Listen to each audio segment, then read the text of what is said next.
Hello, everybody. Welcome to Peer Up today on your Sunday morning.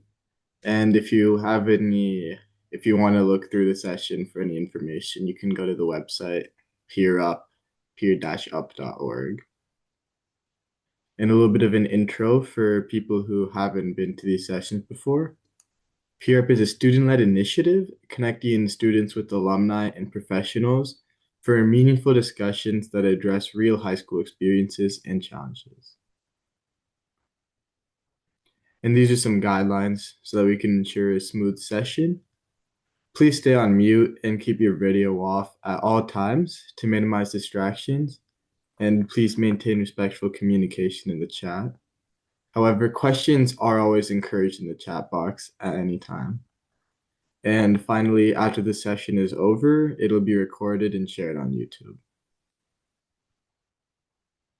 And here's today's speaker, Aarna, and she's a computer science major and a graduate of Eastlake High School. And some of the activities she did in high school were DECA as a communications and outreach officer and ICDC qualifier for 3 years in a row.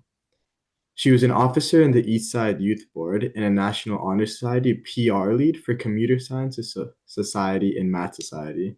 And she was a Kathak dancer from kindergarten through senior year.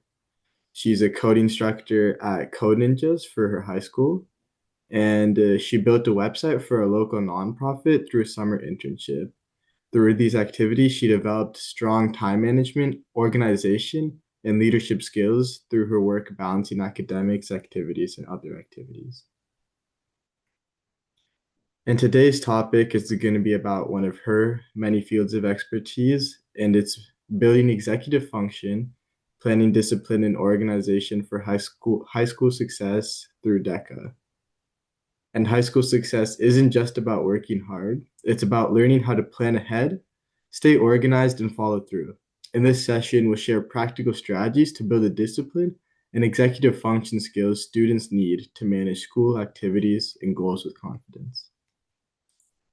Thank you. And that was the intro.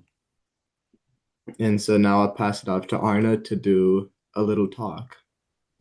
Yeah, thanks, Ritesh, and thank you all of you to being here. I know it is a Sunday morning. Um, but yeah, so when I was first trying to decide what to talk about today, I was kind of thinking about what I thought discipline was when I was like starting off in high school and middle school a couple years ago.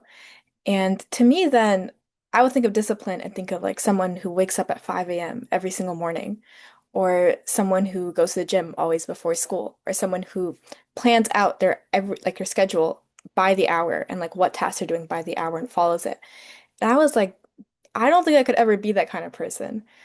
So what I'm here to kind of teach you all today is that discipline doesn't just mean that. If you can do that and wake up at 5 a.m., great for you. But for the rest of us, discipline is really just how you can make sure you're meeting your priorities and meeting your goals through the habits that you're building and how you can keep moving forward. You don't get stuck or roadblocked by something going on. And a lot of the discipline that and like these habits that I learned that I still use in college, I'm using at my internship right now. I learned through DECA actually, because that was one of my favorite time commitments I did throughout high school. And one of the first things I wanted to share was one of these lessons I learned that was sometimes you need to start before you're ready. And like, okay, where did this come from? Like, where did I learn this? So DECA has some things called cluster exams. And if you're not familiar, it's an exam you might have to do as part of an event that's like 100 multiple choice questions on some type of business topic. Like I always did marketing. And DECA was also my like first business related activity that I had ever done. So when I had to start studying for like a cluster exam, I was very quickly overwhelmed. There was a lot of content, a lot of material, a lot of topics that could have appeared on an exam that I should probably cover at some point, but I really didn't know how to like start digesting all that information. And what I had done was like I had a to-do list I was maintaining with all my assignments on it throughout the weeks, and I would have study DECA as a task on there, referring to this exam. But study DECA doesn't really mean anything, right? It's very vague. And I didn't even know at that point like what studying for DECA even meant. Um, and because of that, like every week I would get to that task and be like, I'm not sure what I'm doing here, and kind of like move on and then be like, I'll come back to it later. And that part of coming back to it later never really happened because it was just such a vague idea. So eventually at some point I was like, this is not working. So I was like, I'll sit down and just do one practice exam. I did it. I wrote down the concepts that I didn't know, which was a lot of them at that point, and like started reviewing those after the exam. And then after that, I just did another exam. And this time, I did a little better because I had some knowledge that I had gained. I just kept doing that over and over again. And eventually, I kind of got the hang of what studying for a DECA exam meant for me, right? Like some people, you might think starting with an exam, like I would start with flashcards or I would start with reading an article maybe. But for me, this method worked, this approach worked. And I was able to set like a simple goal of just one practice exam every week or every other week until the actual exam date. And kind of looking back, I learned a lot about marketing, but more importantly, I also learned that sometimes just taking an action, doing something, that can kind of give you a lot of clarity. And we often think that we need to figure things out before we even start. We need to have a perfect plan to follow. We have to start off on the right foot, which means doing the most important thing, maybe first. But that's not always the easiest thing to figure out, right? And you can get clarity from taking that first step. So if you don't know where to begin, if you're tasked with something like this that you really don't have any prior knowledge about or prior experience, just pick one thing that seems like remotely related to the problem and start. So like maybe that's reading an article, maybe that's writing one paragraph to work towards an essay, or maybe doing one like practice problem sheet. You don't always have to be perfect. You might come back to it later on and be like, oh, I really missed the mark with this paragraph. Let me revise it. But at least you've kind of started building that momentum to meet your problem. And you're not really getting stuck like most of us tend to do. A lot of people assume that if you're procrastinating, that's because you're lazy. Sometimes, like in this situation, I procrastinated because I didn't know what to do. And so really just taking that first step helps. And then kind of pivoting towards from cluster exams, another really common event in DECA is DECA writtens. So these can be like a 10-pager or a 20-pager, unless they've added more events after I left high school. But primarily those, and you're really given like a very broad objective, broad goal, and you have to kind of develop your own business proposal and business solution based off of that. And once again, to me, like in 10th grade when I was doing one for the first time, it was very intimidating. My friends and I, who were like my teammates, we had sat together, looked at the outline for like what we had to accomplish in this deck of written, and then look at some previous writtens, and we're like, that's a lot of content. Like, it's very difficult kind of to figure out what to do. And also, how are we going to accomplish this across so many months when there's so many things to do? So what my team and I had to kind of realize as we were sitting down together was that the only way to ensure that we would actually meet the deadline and get everything done and stay on track was to create like a timeline, like create a plan. And we kind of had to think about, based off of what we knew about our project, how could we break it down into like smaller chunks? And that's exactly what we did. So we were like, we're going to brainstorm our topic by this date. And then from there, we'll finalize our topic by this date. We'll create an outline and then so on and so forth. It was just breaking that larger problem into smaller, digestible assignments, like almost something that a teacher might do for you when you're learning how to write like a new type of essay in class. And so we did that for ourselves. And that way, by having like a shared timeline, a shared plan of what we were going to do that everyone had like access to, everyone was kind of aware, like, okay, we have to get this done by this date because we've thought about it ahead. And like, if we don't get this done by this date, we might not have enough time to do these other major things. And so, like, you can't always just rely on motivation. Like, oh, I'm so motivated. I'm gonna take initiative and do this on my own. It's very easy to get lost, though, in like these larger projects. And taking that time, those few hours at the beginning, to break it down can really help you later on as well. And an important note I'd like to make here as well is when you think about being disciplined and following like a system or a plan. Um, Life happens for a lot of us. Someone might get sick, exam might come up that might be a lot harder than you realize initially, or like you might be an officer for a club and someone's nudging you like, hey, we really need you to like take on this last minute task. And when things like that happen, it becomes very difficult to follow a plan that you've made for yourself. Because I'm like, this is a self-imposed deadline. Like it's a lot more flexible, right? And in events like those, I think people often assume that someone who's super disciplined would never do that. They would always be on top of things. They would always follow their own plans, stick to their own deadlines. But I think that's unrealistic. I think that for a lot of us, there's a lot we're balancing at the same time, a lot of aspirations we have. And we can't always expect ourselves to be perfect, and we can't expect ourselves to always meet these deadlines. But what we can do is, let's say something happens. Let's say you got sick and you missed one of these internal deadlines you had set for yourself.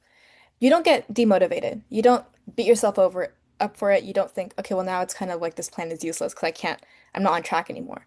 Instead, you should take the time to rework your plan. Take the time to rework those deadlines, and kind of figure out, okay, I guess I'll have like 3 less days than I thought I would for this.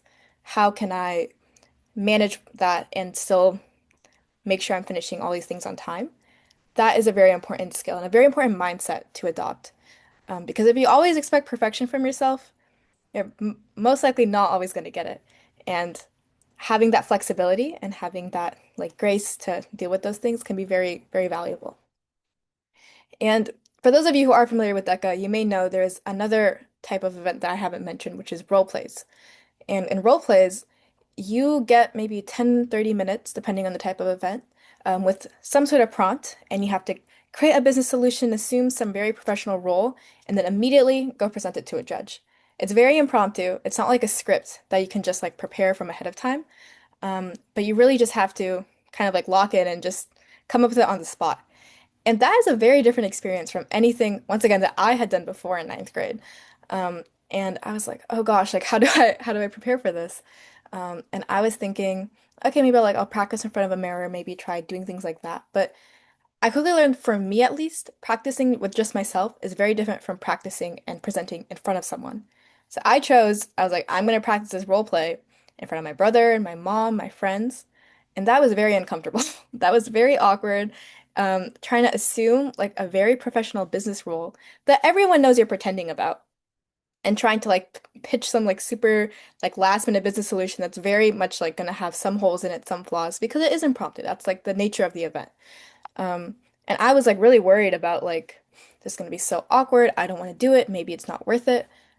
But I learned that was once again like the wrong mindset to have, and that you really get the best growth when you put yourself through these uncomfortable situations.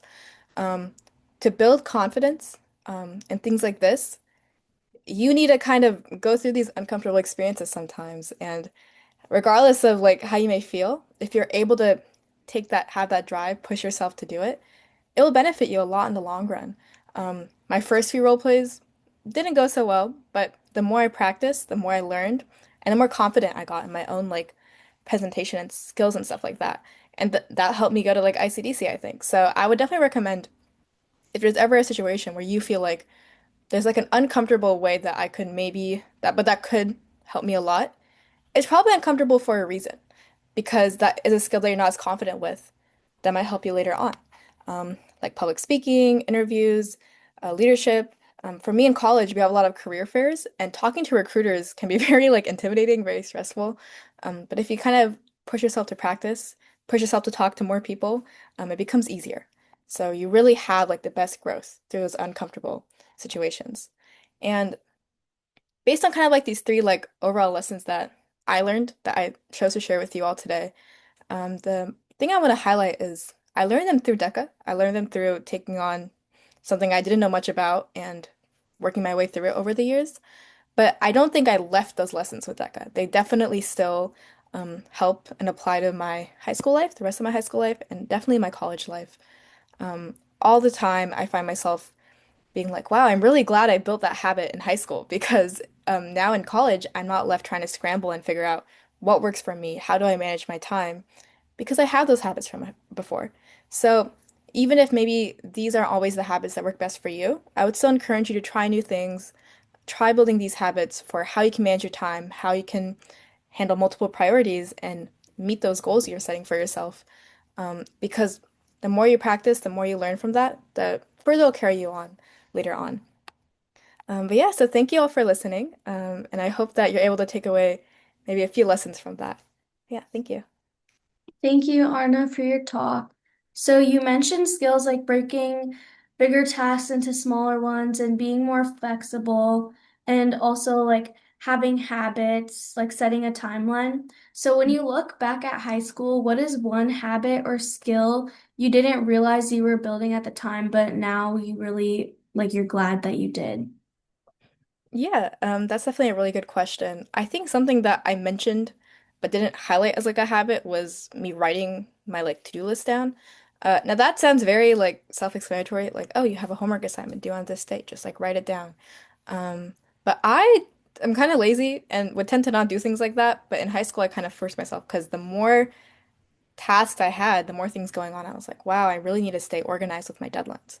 So I built this habit of just having maybe like a sticky note or like a notes tab open in my computer at all times and just writing down like what I have to do, what is due, things like that.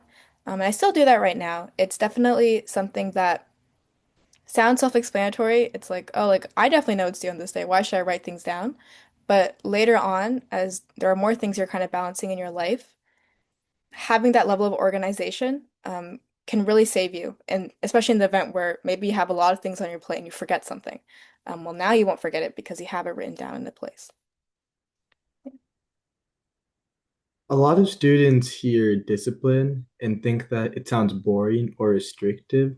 And how would you concisely redefine it for somebody who's overwhelmed and can't start? Yeah, that's definitely a good question.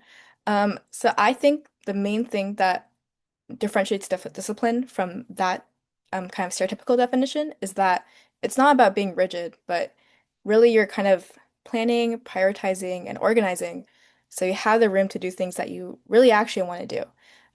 And so it's building those skills, building those habits so that when you have multiple goals and multiple priorities, how can you best ensure that you're gonna actually meet those, follow through, and like at the end of the day, like get the job done?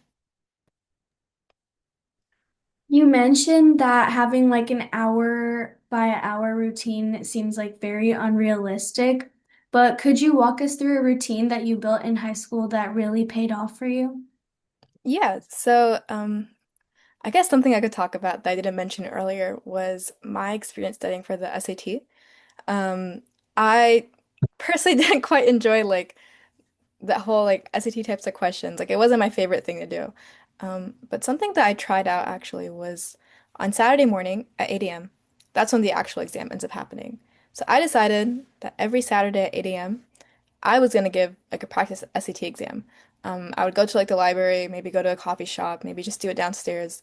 But Saturday 8 a.m., I knew what I was doing, and that was doing a full practice test, timing myself, doing it in one sitting, things like that. And it sounds like kind of tedious. It sounds maybe like Saturday morning, but I think for me, I like didn't really enjoy doing practice tests, but by having a set time in my schedule, it didn't feel like, oh, it was like an optional task I was choosing to do. I could choose to procrastinate, do it later. But it was just like another class, another activity I had. It was like, oh, I guess now I'm giving an SAT. And it kind of baked that time into my schedule, so I ensured that I got to it every week. And then by the time the actual exam came around, because I was always doing that on Saturday 8 a.m., it felt very normal. It felt very natural. And I didn't feel as stressed or as like anxious as I normally would have because it felt like a routine at that point.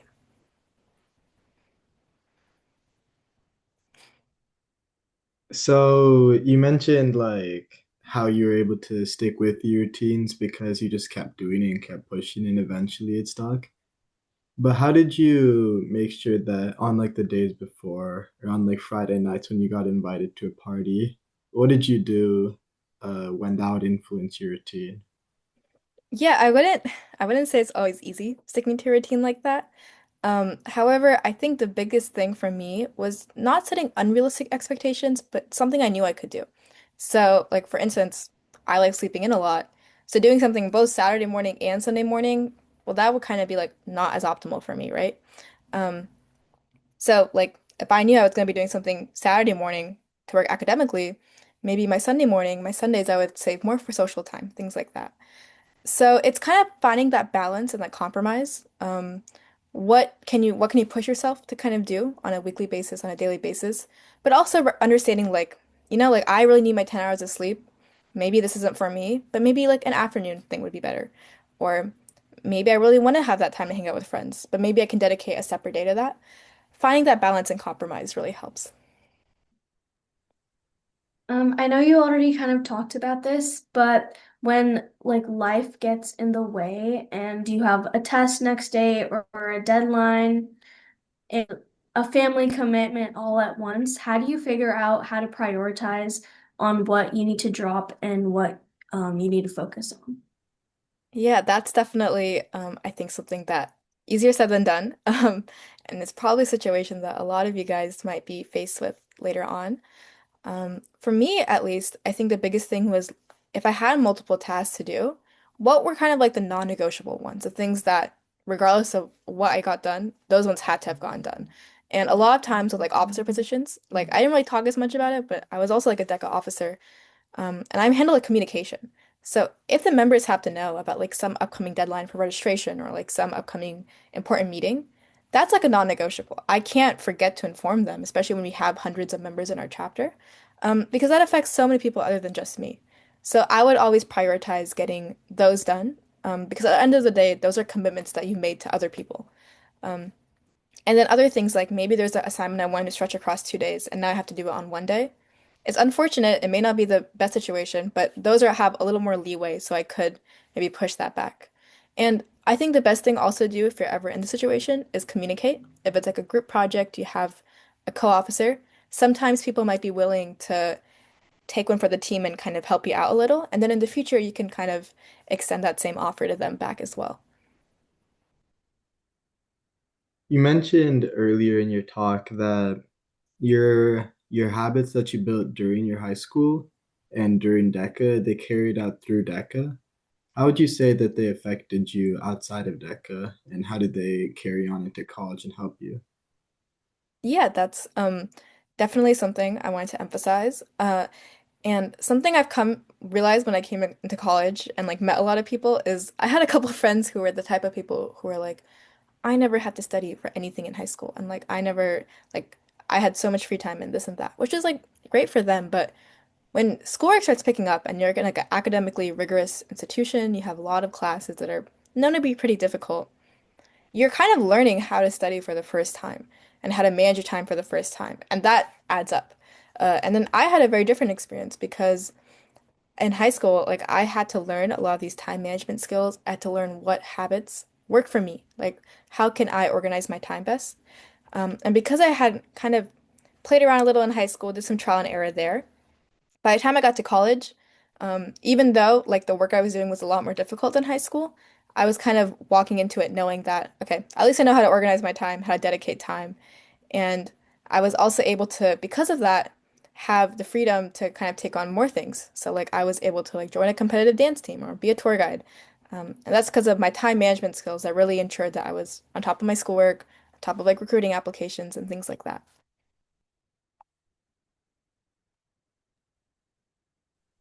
Um, so now I think we can start talking about like planning and prioritization. Okay.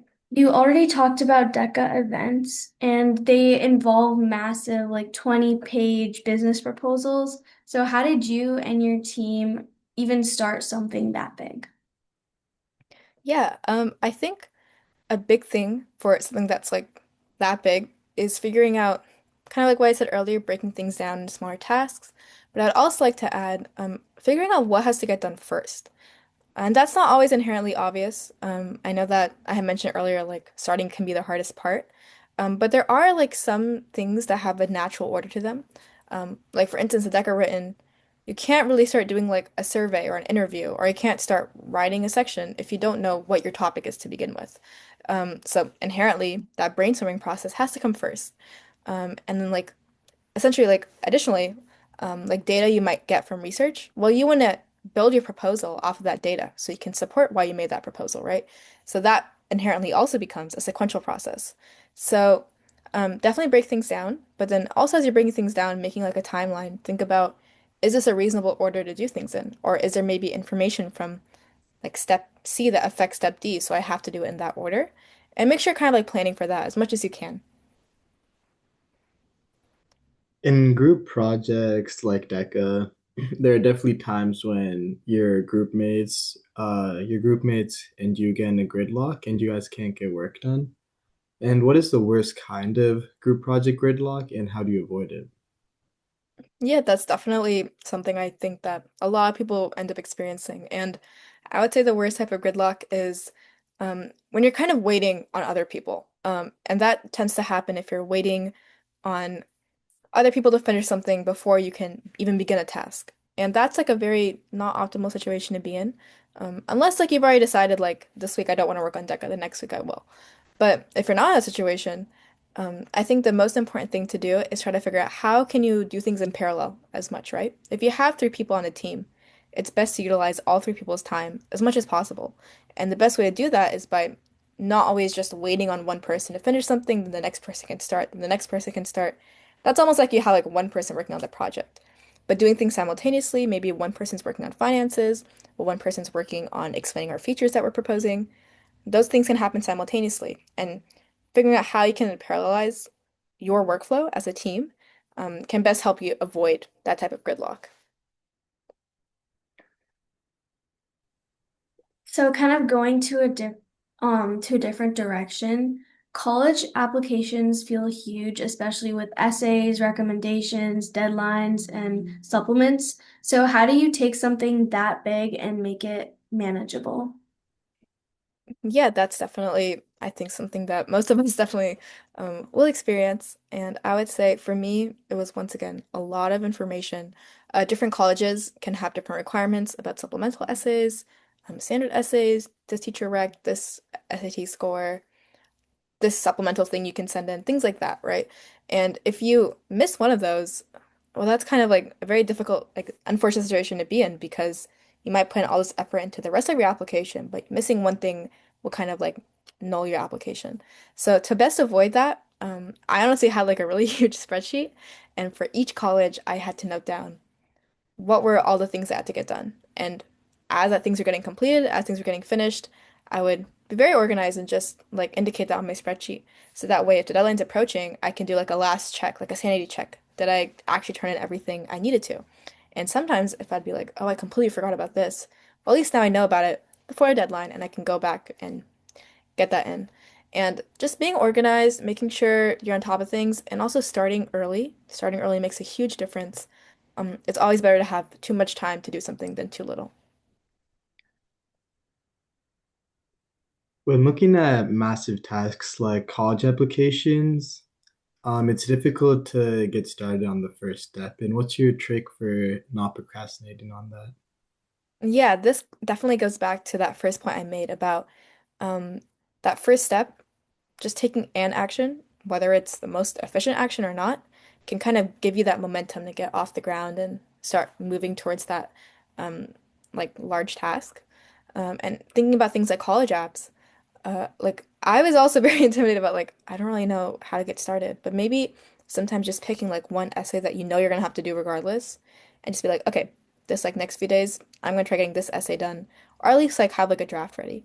And a lot of times your first work is not gonna be your best work. Something I realized with college apps was essays I wrote at the beginning were a lot didn't have as high quality or better quality than the essays I wrote later on. But that means later on I would just go back and revise the ones I did originally with that new experience and new skills I had gained. So just pick something that you know you're gonna have to do, start it, and don't like beat yourself up if it's like not perfect, because you know that most of the times you can come back to it and revise later on. I'm pretty sure everyone's seen those like study app ads on Mhm. our For You page. So a lot of advice online says use this app or study this many hours. How did you figure out what actually worked for you? Yeah, I think a lot of that was honestly trial and error. A lot of my friends, middle school and high school, loved using things like Notion or very like more like complicated or like personalizable study apps. And I'd be like, wow, that looks so cool. That seems like really effective. I want to try doing that. But what I learned from me personally was that I need to make things as easy as possible to make them long-term habits. So, for instance, if I need to write a to-do, like write a task that I have to do, if I have like a notes thing that's open on my laptop, I'm just typing like task name and then deadline. That's like a 10-second process. So it's a lot easier for me to stick to. When it comes to like a complicated app, sometimes you have to insert it in one place, you have to fill out a form a certain way, then you have to like estimate how many hours it will take and things like that. And for me, like that process had a lot of friction in it and was less just like smooth. So I never ended up following through with it. But the way that I learned that I'm not personally the type of person who would use those kind of apps was by trial and error. So I definitely recommend while you're in high school, while you have time, just take some time to kind of experiment, figure out, try new things. Sometimes something might click really well for you, or sometimes it may not. But that's like one of the good ways I would recommend to figure things out like that. In high school, there's definitely a lot of advice that comes at students, from parents, from teachers, from the internet, from your friends even. And how do you decide what advice to follow? And especially when advice from different people contradicts itself. Yeah, that's definitely a difficult part about high school and even the rest of life, honestly. And I would say something is you don't always have to listen to everyone. For instance, I could be recommending maybe trying some approach, and you find that really doesn't work for my lifestyle or maybe my goals. So you kind of have to think through like if someone's recommending you to do something, does that align with your goals? Does that align with your priorities? Is that going to help you accomplish your goal? And if not, then maybe that might not be the best piece of advice for you. Because once again, everyone has different experiences, different backgrounds. Um, I would also say sometimes it's valuable to consider who is giving you this advice, whether it's a friend who's going through something for the first time as you, or someone who's maybe more experienced, taking that into consideration. But I think an important thing to note is you don't always have to follow through everyone's advice. I would get advice like, "Oh, you're not gonna get into like Carnegie Mellon if you don't do this thing." But sometimes I was like, I feel more comfortable sticking to my own gut maybe and not listening to that. And in the end, like that worked out for me still. So don't always feel like it's the end all be all or you have to listen to everyone. Just take things as they come and take some time to think about it as well. Everyone in high school goes through ups and downs. So, what is one thing that you tried that didn't work out as expected, and what did you do about it?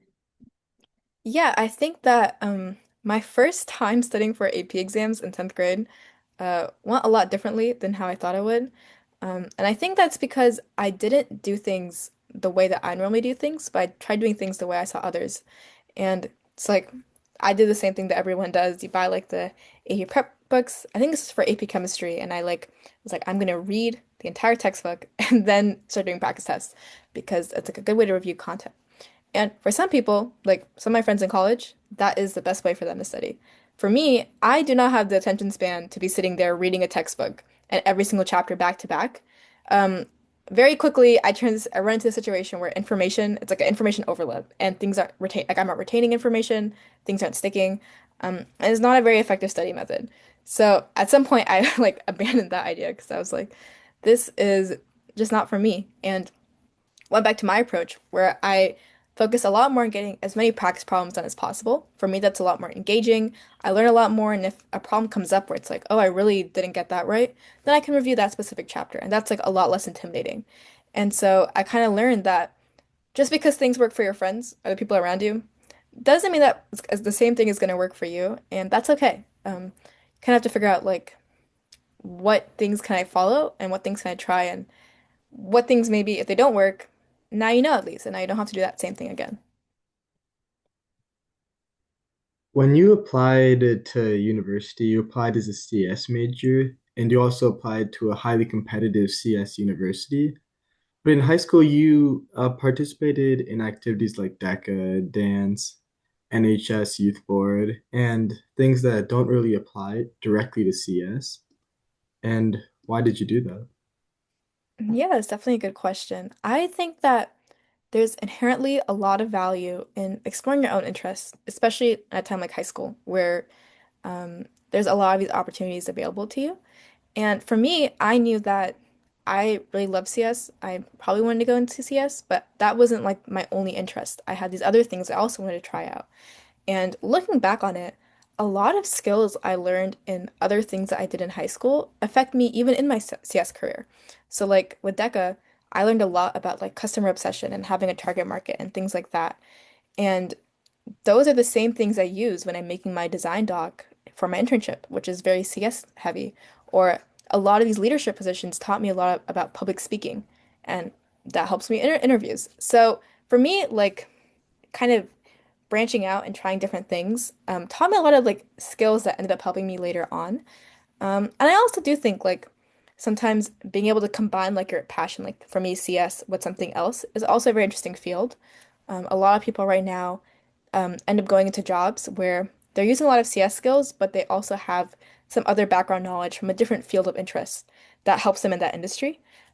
So it's definitely something to consider and not just like, oh, I can't do this because it doesn't directly relate to my intended major. I wouldn't recommend that mindset. Going off of that, a lot of students hear that if you want CS, just do it. What would you say to them? Yeah, I think that for some people, I would say that um, only per like going super deep into computer science, if that's like their intended major, and doing a lot of like niche things like that, that is their passion, and that's like what works best for them. And all power to that. If that's you, then definitely keep continuing to do that. But a lot of people, I guess like me, also feel that just because I love CS doesn't mean that's the only thing I want to do. I definitely want to try other things out as well. Like even in college, I was a tour guide, I did dance. Not inherently CS related things, but definitely good experiences. And I would say like just remember there is value to trying out new things, learning new things. You never know how things might overlap. Um, like as a tour guide, I've met a lot of parents who also work in the industry, and I've gained a lot of like random advice for them as I'm walking them from stop to stop. So you'll never have those experiences if you don't try to branch out and try new things. So definitely like follow your passions, follow your interests. This is like the time to explore.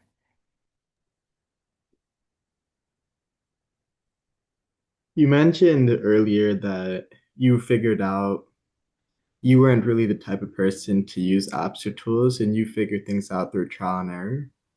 But was there anything that helped you in your process of trial and error, or was there any apps or tools, or just anything that helped you?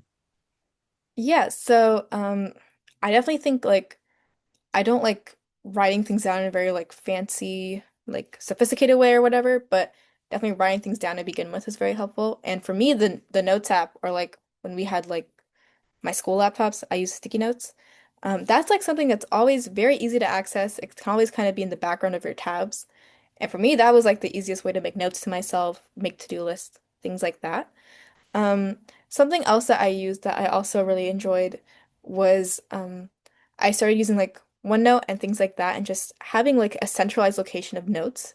I found that if I'm taking notes and my notes are kind of scattered over a lot of different platforms, a lot of different apps, then you have to take that extra step to kind of remember, oh, like, did I take notes here or there? Or was this information here or there? And you're kind of going on like a mini search mission to find your own notes.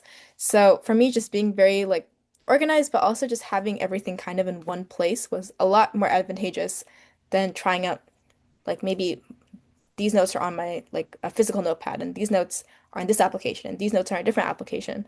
That wasn't always the most beneficial for me. A lot of people kind of classify themselves as a morning person or a night owl. Do you think that in the end it really matters if you're one of them? I think that the important thing about this is just knowing yourself and knowing what works for you. So, like, I'm definitely not a morning person, so I wouldn't really try like studying for an exam the morning before. I also learned that I really like need my sleep compared to some of my friends. So sometimes I'd prioritize maybe stopping to study earlier on and just sleeping more. And the reason I would know to make those decisions and make those calls and trust myself was because I kind of had an idea that not a morning person, definitely don't run so well if I don't have a lot of sleep and things like that. So, whatever you are, whatever you feel, just work your schedule around that, and then that's how you'll probably see the best results. Out of the many advice pieces of advice that you got in high school, what is one thing that you would say you followed, but you would recommend current high schoolers to not follow? Yeah, that's definitely a good question. I think that's something I would say like don't always follow blindly is um like a lot of people would say, oh, like you're not going to get into college if you don't do this extracurricular or like this specific activity. And I was kind of like pushed in directions of like, oh, you should really like having this on your resume is really good. Um, but I think for me, something I learned is if I'm not passionate about something or not as invested in something, the likelihood of first of all getting done and second of all getting done to like pretty good quality is a lot lower than something I'm generally very interested in or like a project I really do care about. So even if someone's like, oh, you really have to have that thing on your resume, if that was like something that seemed so boring and not interesting to me, I would probably like rather spend my time pursuing a different route that was more interesting, more engaging, and something that I would inherently just do a better job on because it was more connected to my interests. So I would say if people are saying like, oh, you need to do this, have this on your resume, consider it. If it's something that seems interesting or worthwhile, definitely try it out. But it's okay if you're like, maybe that's not for me, but I'll pursue this instead. And just kind of think about things that way. You already talked about a lot of habits and skills that you made in high school, but if you could choose one habit, what would you say made the biggest difference in college? Yeah, I think choosing one is hard, but I would definitely say start early. Um, There is very little harm that comes from starting early if you have the opportunity to. And in my college, I had like a lot of overlapping assignments. A lot of them happened on a weekly basis. But unlike what I used to do, maybe in middle school or like earlier on in high school, something's due on Monday. That doesn't mean I'm starting on Saturday. Oftentimes, a weekly assignment that's due on Monday, I'm starting on Tuesday or Wednesday. And I would always just do the best I could to start early. And because every once in a while, you'll encounter like an assignment or an exam that's a lot harder than you realized or anticipated. And you'll only find that out really once you start. So starting early gives you that grace, gives you that time to, oh, this is really going to take me a lot longer. But at least because I began early, I don't really have to like pull an all-nighter or stay up really late. I can just a lot extra time to it that I do have now. I'll be moving on to the audience questions because um, do you have any tips to stay consistent in your discipline even when motivation drops? Yeah, that's definitely a good question. And once again, easier said than done. I would say for me, if my motivation's like dropping, sometimes taking a break, maybe getting like a really good night of sleep and almost having like a reset day, that has helped me a lot, especially things like college apps where you're constantly having to churn out new ideas, lots of writing. That's like a more mentally taxing process for me personally. It doesn't come as naturally. So sometimes taking a break, getting some good sleep and coming back to it the next day, you might feel a lot more fresh and a lot more motivated as well. I would also say like reminding yourself like why are you doing these things? What are like and also like being aware of like these things have these earlier deadlines. And almost being like, well, if I get this done today, then tomorrow I have like something fun I can do with my friends or like I have plans I made, things like that. Having something to look forward to and taking that time for yourself can really help with motivation as well.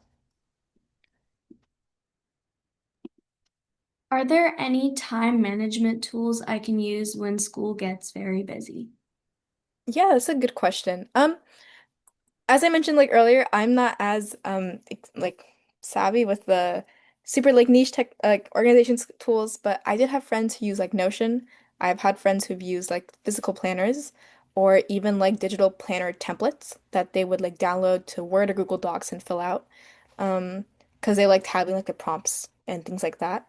Um, there's definitely a lot of tools out there if you probably like do some research that come up. And those can be very helpful as well for time management. I think try one out. Maybe say, this week I'm going to try this one out and see how it feels. Does it come off naturally? Does it help actually meet what you need that time management tool for? Like for me, deadlines and tasks was most important. For other people, it would be like time blocking, and some tools were better for that. So just try things out and explore, and you'll kind of get a sense of, wow, this thing came really naturally, fit in my lifestyle really well, so I'm going to keep using it, versus something that this was really tedious to use and I didn't really enjoy and it wasn't very helpful. Um, doing that experimentation might help you. This one's a little bit more direct of a Mhm. question. It's just how many hours of sleep does somebody get in Eastlake on a normal weekday? Okay. Yeah, that's also a good question. This varies so much from person to person. This also varied throughout my high school experience. My junior year, I honestly used to like start falling asleep at like 10:30, 11, which like sounds kind of early to a lot of people. Especially like uh other students I've talked to, but for somehow like my schedule, I learned that if I sleep early and I sleep a lot, then throughout the school day I get a lot done and I have a lot less homework. So that actually worked for me. But then maybe senior year I was like, oh, I have more things to juggle, so I would sleep a little later. I do think getting more than at least like 6 or 7 hours a night is recommended for health reasons, but also like I perform a lot worse on tests if I'm not well rested. But it definitely varies person to person. Um, what are some tips to maintain your grades when you're participating in competitions like DECA and more when you're not in school during those competitions? That's a great question, something I experienced a lot. Um, Communicating, that's probably the most important. So if I knew that I would have like 5 days off of school for ICDC, which is like DECA Internationals, or I had some competition, or even like if I knew I had to take a week off school because my family was going to India, I would always communicate that with my teachers earlier than later, once I knew.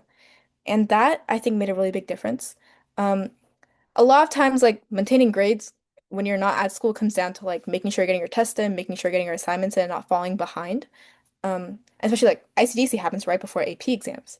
But if you communicate to your teacher even like 2, 3 weeks earlier, you might feel like, wow, this is really early. But teachers really appreciate that you're taking that time and effort to let them know and that you care about staying on top of things, staying up to date with things in their class. And oftentimes, like, I would just talk to my teachers like for like 5 minutes after class and be like, hey, I know that I'm going to be out of school for these few days because of XYZ.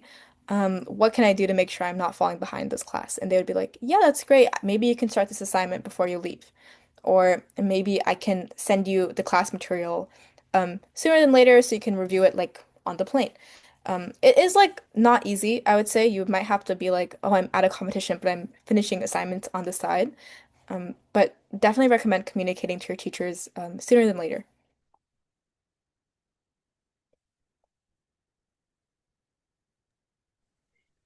Many kids may get drifted towards screen time or social media. Now that you've been through your journey and you know Mhm. how competitive college admissions are, what is your advice slash motivational message that you have? Yeah, so I would also say I've been victim to this, getting addicted to screen time or like spending time on social media. I think that's an issue that a lot of people my age and your age have. I think the best way to get around things like that is just figuring out like setting time for yourself. Like, oh, I know that if I spend the next 3 hours being really locked in, getting a lot done, then maybe after that I can spend like an hour watching TV or something. And having like that almost like reward system for yourself. That could be a great motivator. Something else that I used to do was study with my friends. So we would go to like the library after school and spend a couple of hours there, like working on college apps and things like that. And we would hold each other accountable. And that was very helpful. Like we would put all our phones in the center on like a phone stack so no one could access it. And now, if you're like, well, I really want to start scrolling or something, but your friends are going to be like, no, your phone has to stay in the phone stack. And so sometimes doing something like that with your parents, with a sibling, with your friends, that can also help. Do you have any tips to prepare for DECA role plays other than practicing in front of family and friends like you mentioned earlier? Yeah, that's also a good question. I do think for me personally, practicing was the most helpful, but I would say trying different things out. So like something that helped me a lot with Deca role plays was my visuals that I would do. I would do them kind of consistently. So I would like always write an agenda the same way. I would always, for each like PI, performance indicator, for those of you who aren't familiar, I would have like a visual for each one. And just like things like that. So play around with the visuals, kind of see what is easier for you to present. Like, is it easier for you to present if you have an agenda you're following? Or is that like too much pointing and it's easier to present if you just have graphs in here and there? So experiment with that. You don't have a lot of time, so taking the time to do that experimentation before the event is very helpful. I would also say a big thing about role plays is knowing the performance indicators. For your first competition, you'll get them ahead of time. Definitely take a lot of time to study those performance indicators. There's a lot of resources online, and that's a big portion of your rubric. And then later on, when you don't have access to those, still make sure you're setting up the content because, once again, big portion of your rubric, very helpful. if you get a role play with PIs that you're a little familiar with. What are some mistakes that you made as a first-time DECA student, and what did you do in the future to overcome those? Yeah, that's yeah, another good question. Some mistakes that I made, I think um some things that I might have done is I spent like more time focusing on the presentation for role plays, like how I'm speaking, what I'm talking about, like for my business proposal idea. But if once again, if you look at the rubric, performance indicators are worth more of your rubric than just the like what your like solution ends up being that you're proposing. So I would say like make sure you're looking at the rubric of your events sooner than later, especially when you decide what event you're going to do. And you're basing your like studying plan, you're basing your practice off of that. Because when someone looks at a role play, they might think, wow, like I really need to focus on the solution. But really you have to focus on integrating these business concepts so your judge can kind of note those down in your rubric. And if you take more time to like look at the rubric, understand what you're really truly being graded on, you can adjust your plan accordingly. I think you already talked about this a few times, but how can I improve my public speaking for DECA presentations? Yeah, that's a good question. Once again, easier said than done. Practice is genuinely the best thing I could do for myself when it came to public speaking. Practicing in front of someone, practicing in front of like a mirror, um, that will help you get the most comfortable at talking. And I saw like improvement among my friends, other people I knew in DECA as they practice throughout the school year. So I definitely recommend that. I think that for me, like something that happens when I try doing public speaking is like sometimes I talk too fast or sometimes I can like slur my words together, and those were the main things I wanted to improve. So how can you identify those for yourself? Maybe just record yourself talking and presenting like a script or presenting a role play and watch it back and note what were the few things that you're like, oh, maybe that I could improve on. And give yourself feedback. And that can also help you once you have that feedback, figure out what to focus on, what to kind of keep reminding yourself, like, oh, I need to keep reminding myself to slow down when I'm talking. And that's how you can also improve your public speaking. A little follow-up here from from that answer. Does the DECA club in school itself help you improve, or do you primarily need to work at home? Yeah, so things might have changed since I was in DECA. It's been like 2 years. But I would definitely say there's a lot of helpful resources officers have. There's optional workshops that at least we used to hold for things like visuals in a role play and things like that. And as a first-time member, a new member, I would definitely recommend going to those if you don't really know what you're doing, don't understand what the events even mean. People are very helpful. And the great thing about going to these is you might feel like, oh, maybe this information wasn't really the information I needed. Take the time to talk to the officers. I know that when like I was an officer, we were very like happy to answer any questions, and a lot of us are very experienced as well. So always feel free to ask them questions, and that is a very valuable way you can make use of your time there. I might think that as you have more experience in DECA, maybe some of your own personal studying might be more valuable just because you are more familiar with what events you're doing. You might have competed in those before. But especially as you're getting started out, consider going to those like workshops and things like that. What are the best ways we can use AI and agents to help us? Yeah, that's also a good question.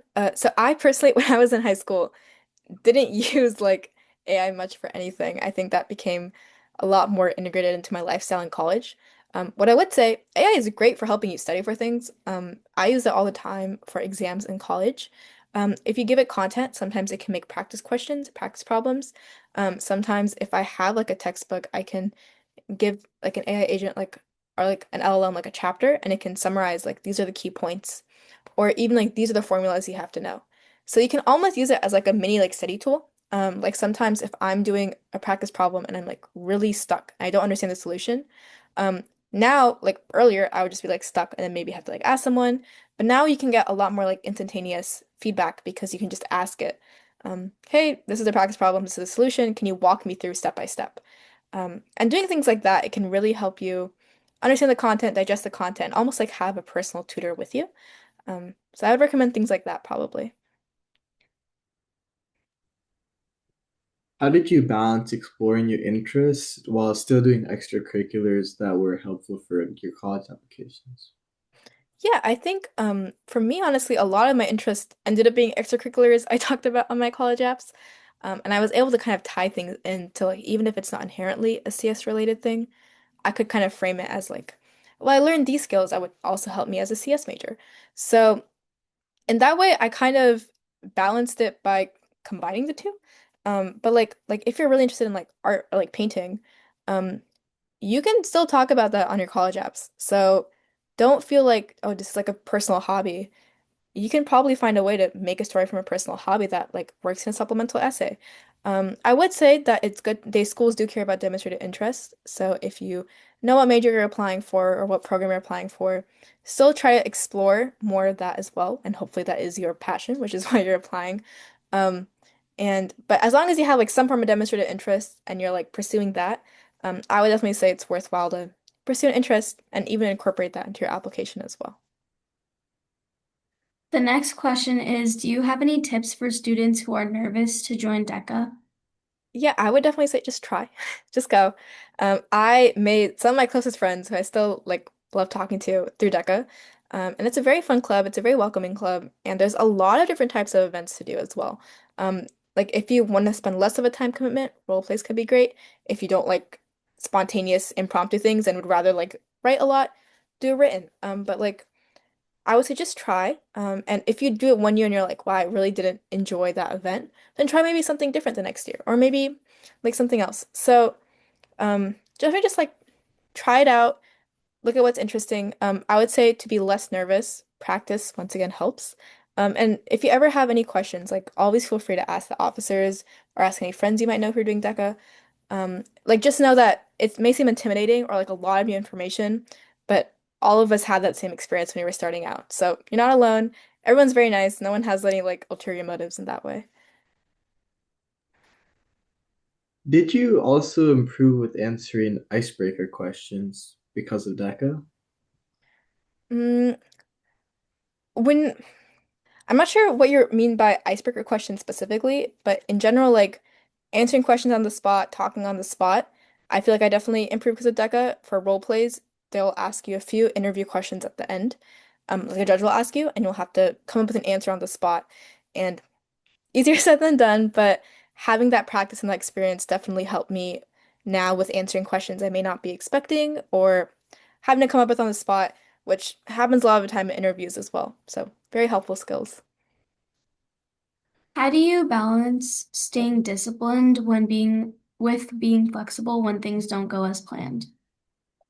Yeah, that is also something that's not that easy to do. I would say that if things don't go as planned, kind of make sure you're always remembering like what are your goals, right? Like let's say you fall behind in something, or let's say someone like is randomly dropping out. Well, what are the goals that you were intending to originally accomplish with this task? Is it you want competitive success? Is it you want to you publish a paper? Maybe is it that you want to get a good grade in a class? And if something isn't going as planned, well, what can you still do? Like not getting bogged down by something going wrong, a mistake happening, getting a setback, but kind of just focusing on what is my end objective, what am I trying to get out of this, and how moving forward can I ensure that I'm working towards that. Even if that means you have less time, maybe you have to cram things in a little.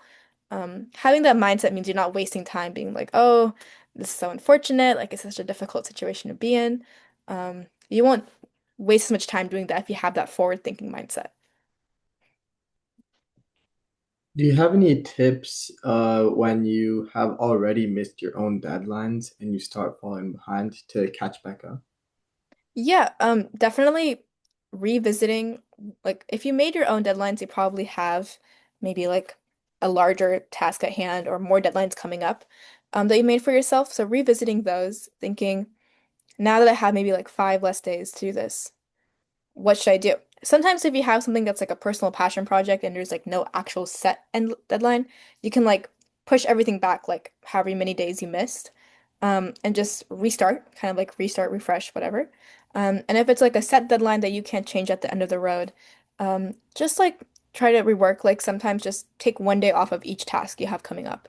And once again, like it may not be like the most preferable situation, but at least you're still on track to get something done towards that goal.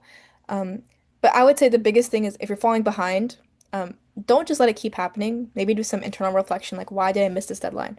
Was it something I couldn't control? Did I get lazy and forget? Like did I at least know that I had this deadline, or did it completely like slip past my mind? So you don't make the same mistakes again. But just rework, keep moving forward. Don't get stuck in the past of like beating yourself up, kind of. The last Q&A question for today is, do you have any tips on where to start when you are unsure where to begin? Yeah, that's a good question as well. I would say a lot of times, if you have something large, you might know there's something like you have to do. Like let's say you're trying to do something that's like pretty difficult to get started with. Might be like a passion project you're doing for fun. That's like some random like project, maybe it's like a CS project, something like that. If you're unsure where to begin, um, something that's great to do is just know like what do you have to do? Like, oh, you might know, oh, I have to do like research on this topic, or I might know that I have to end up coding this specific page, something like that. Just start with something that you know you'll have to do eventually, and that will kind of once again give you that momentum. Something that's also very helpful now that we have like so much access to things like ChatGPT is ChatGPT is also really helpful for making a plan. You can be like, I want to do this project. Where should I get started? And that is also really helpful. That's something that I've done before. And once again, like if you're stuck, you don't always have to follow everything it's saying, but it's a good recommendation. It might give you some guidance as well. Thank you so much, Arna, for taking the time to share your experiences and insights with us today. We really appreciate your willingness to be open about your successes and challenges and also your habits and routines. Your advice on discipline and planning and organization really helps us students find practical strategies that we can start using right away. Thank you so much for connecting your lessons and advice to your own specific experiences with DECA and academics. Um, so once again, thank you so much for supporting the peer up community and helping students navigate high school to have more confidence. And I think that brings our session to a close. For the audience, we hope that you leave today with at least one routine or one mindset shift that you can put into practice this week. And we would love for you to tell us what you would like to learn about next. So feel free to drop suggestions for future session topics at peer-up.org. And to access upcoming talks, recordings, and shorts, visit peer-up.org. And if you enjoyed today, please share Peer Up with a friend and keep our community growing. Thank you. Yep. Thank you everyone for coming. Definitely appreciate it. And you're definitely moving in the right direction if you're taking the time to learn things like these.